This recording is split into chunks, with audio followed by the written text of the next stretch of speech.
Bonjour à tous. Dans le cadre de notre cours Études et veille des marchés, je vais vous présenter mon travail sur l'étiquetage du vin. Tout d'abord, nous aurons une courte introduction. Ensuite, nous verrons les fonctions de l'étiquetage, les mentions obligatoires qui doivent y figurer, puis les mentions facultatives réglementées. Ensuite, nous verrons la réglementation pour les vins biologiques et enfin, nous aurons la conclusion.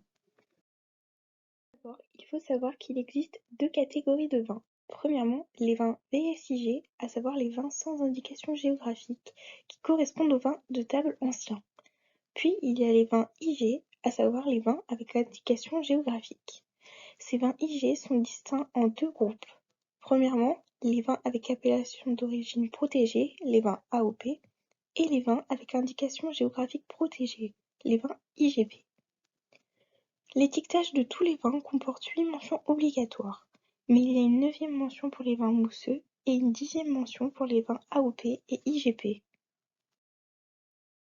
La mention figurant sur l'étiquette permet de donner des critères de choix aux consommateurs et de leur fournir une information loyale favorisant la concurrence équitable.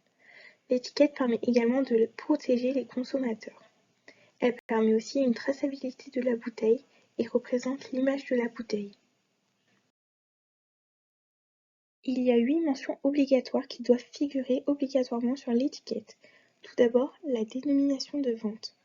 Ensuite, il y a le titre alcoométrique volumique acquis, le TAVA. Il doit aussi y figurer la provenance du vin, son volume nominal, le nom de l'embouteilleur et le message sanitaire, comme par exemple un pictogramme de femme enceinte. Doit également y figurer le numéro de lot et les allergènes. Toutes ces informations doivent être regroupées de façon à être visibles directement par le consommateur sans qu'il soit nécessaire de retourner le récipient.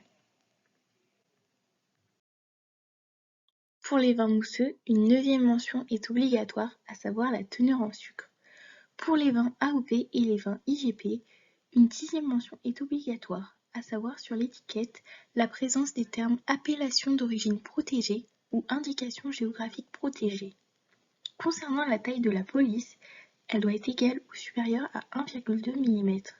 La taille de la police est libre pour le numéro de lot et du message sanitaire. Concernant la taille des caractères du volume nominal, il s'adapte selon la contenance du récipient.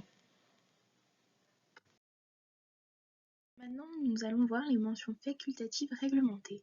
Les mentions facultatives sont des mentions complémentaires qui ne sont pas obligatoires sur l'étiquetage. Néanmoins, elles sont réglementées par l'Union européenne.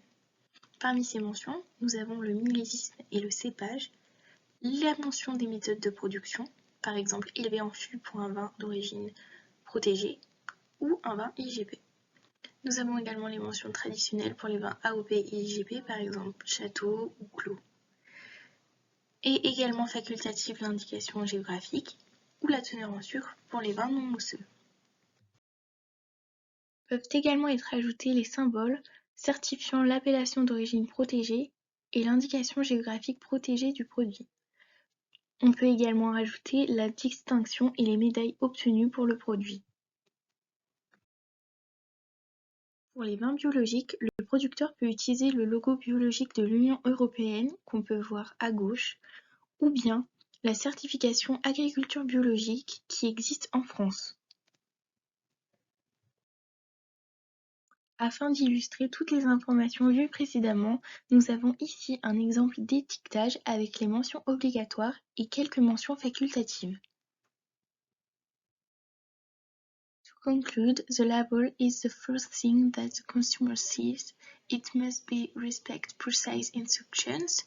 The labels of the wine in the European Union have 8 mandatory mentions. The optional statements add details and must still meet standards.